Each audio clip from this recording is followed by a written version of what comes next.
विष्णु जी के हर अवतार आपको और मुझको बहुत कुछ सिखाते हैं। कौन सी बात आपको क्या सिखाने की कोशिश कर रही है? आपको 10 अवतार क्या सिखाने की कोशिश कर रहे हैं? मंथन सागर का हो या अपने अंदर का मंथन हो, मंथन भगवान को पाने का हो या सृष्टि में किसी भी चीज को समझने का, आपको भगवान जी का साथ चाहिए। असुर क्या है, राक्षस क्या है, आपके अंदर ही तो रहता है। हमेशा अस्त्रों और शस्त्रों से युद्ध नहीं जीता जाता, कई बार कूटनीति से, यहाँ से, दिमाग से भी जीता जा सकता है। तब से लक्ष्मी जी को ये वरदान मिला कि लक्ष्मी जी जब जिसको जितना धन धान्य देना चाहें, जितना अमीर बनाना चाहें, बना सकते हैं। आपके हर देवी देवताओं के हाथ में अस्त्र शस्त्र है, हमला करने के लिए नहीं, सुरक्षा करने के लिए।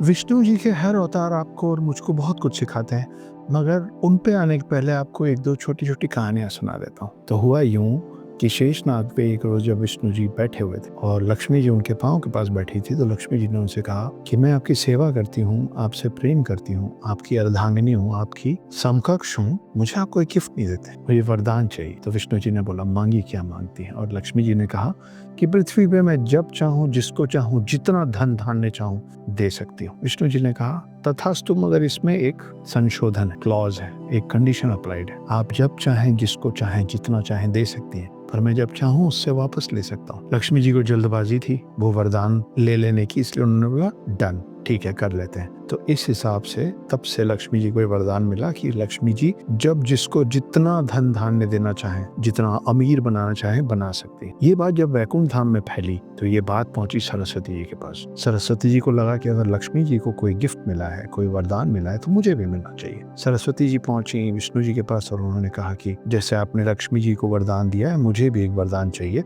मगर उनसे बेहतर, उनसे ज्यादा अच्छा वरदान चाहिए। और तब विष्णु जी ने सरस्वती जी से कहा कि ठीक है, आपको मैं ये वरदान देता हूँ कि आप पृथ्वी में जिसको चाहें, जितना चाहें, जब चाहें विद्या दे सकती हैं और कोई कंडीशन अप्लाइड नहीं। मतलब आप जो दे देंगे उसको मैं भी वापस नहीं ले सकता एक मनुष्य से। इसीलिए पैसा जो है, धन जो है, लक्ष्मी जो है, वो आके कई बार चली जाती है, लेकिन विद्या जो है, सरस्वती जो है, वो अगर एक बार आप तक पहुंच गई तो हमेशा आपका साथ देंगे, हमेशा आपके साथ रहेंगे, क्योंकि उसको आपसे विष्णु जी भी नहीं ले सकते। तो ये कहानी है विष्णु जी की, जिसमें लक्ष्मी जी और सरस्वती जी दोनों इन्वॉल्व हैं।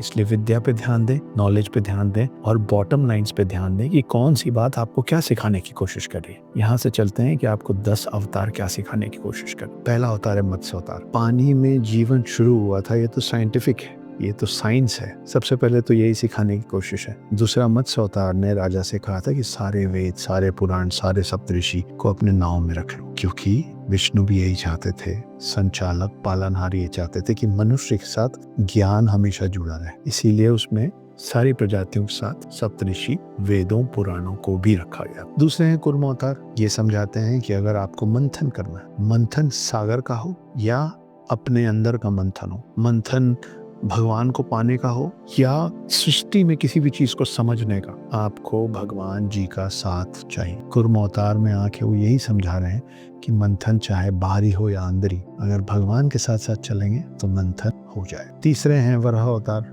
जो ये समझा रहे हैं कि कई बार आपको पृथ्वी को बचाने के लिए अपने रूप में जो भी कर सकते हैं आप कीजिए। कई बार डार्क फोर्सेस से लड़ना होता है, कई बार वो डार्क फोर्सेस डिप्रेशन ही होता है जो आपके अंदर आपको डुबाता होता है, धीरे धीरे उससे निकलने के लिए लड़ना पड़ता है। असुर क्या है, राक्षस क्या है, आपके अंदर ही तो रहता है। वो असुर, वो राक्षस जो आपको ऊपर उठने से रोके, नीचे खींचे, डुबाने की कोशिश करे, किसी भी दुख में, किसी भी तकलीफ में, किसी भी सोच में, उससे लड़ के आपको खुद को बाहर लाने की जिम्मेदारी आपकी खुद की है। चौथा है नरसिम्हा अवतार, जो ये कहता है कि हमेशा शांति से ही पृथ्वी और सृष्टि नहीं चलती। कई बार अपने लोगों के लिए भी लड़ना होता है। कई बार जब लोग जो आप पे विश्वास करते हैं उनका विश्वास ना डगमगाए, उसके लिए आपको अलग रूप में आके दिखाना, समझाना पड़ता है कि आप अपने लोगों के साथ, अपने धर्म के साथ, अपने विश्वास के साथ अड़ीग खड़े हैं। जैसे प्रहलाद का विश्वास बचाने के लिए नरसिम्हा अवतार आए थे। पांचवें हैं वामन अवतार, जो आपको कूटनीति सिखाते हैं। वो ये कहते हैं कि हमेशा अस्त्रों और शस्त्रों से युद्ध नहीं जीता जाता, कई बार कूटनीति से,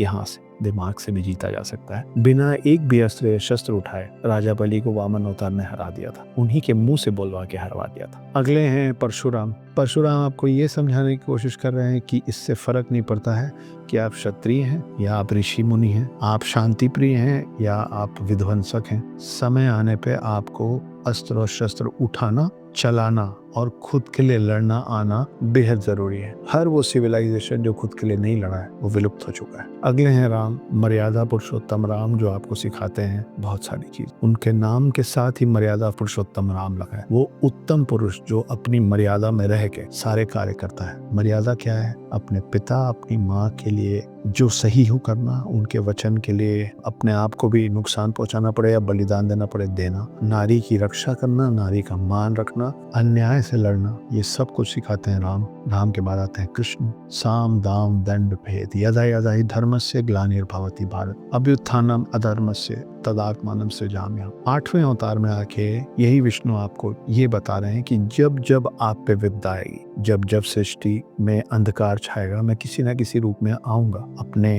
भक्तों की मदद करने के लिए। तो कृष्ण साम दाम दंड भेद सब कर रहे हैं। कृष्ण को आप माखन चोर भी बोलते हैं, कृष्ण को आप बहरूपिया भी बोलते हैं, कृष्ण को आप रणछोड़दास भी बोलते हैं। और कृष्ण ने आपको एक ही रूप में दोनों दिखाया है। बिना अस्त्र और शस्त्र के भी जीतना सिखाया है और साम दाम दंड भेद से जब अस्त्रों की जरूरत पड़ी है तो अस्त्र उठाए हैं। अगले हैं बुद्ध। मुझे ऐसा दिखता है कि बुद्ध का अवतार 9 अवतार इसलिए है ताकि आपको और मुझे समझ में आए कि कई बार बुद्ध के अवतार तक पहुंचने के लिए, उस शांति तक पहुंचने के लिए आपको युद्ध का रास्ता लेना पड़ता है। तो अगर युद्ध का रास्ता नहीं लेंगे तो बुद्ध के रास्ते भी नहीं आ पाएंगे। नॉन वायलेंस को पूरे सृष्टि में बनाने के लिए भी वायलेंस की जरूरत है। इसीलिए नरसिम्हा, इसीलिए वराह, इसीलिए परशुराम, इसीलिए राम, इसीलिए कृष्ण, ताकि एक रोज आप और मैं अंदर से इतने शांत हो सकें कि बुद्ध रूप तक पहुंच सकें।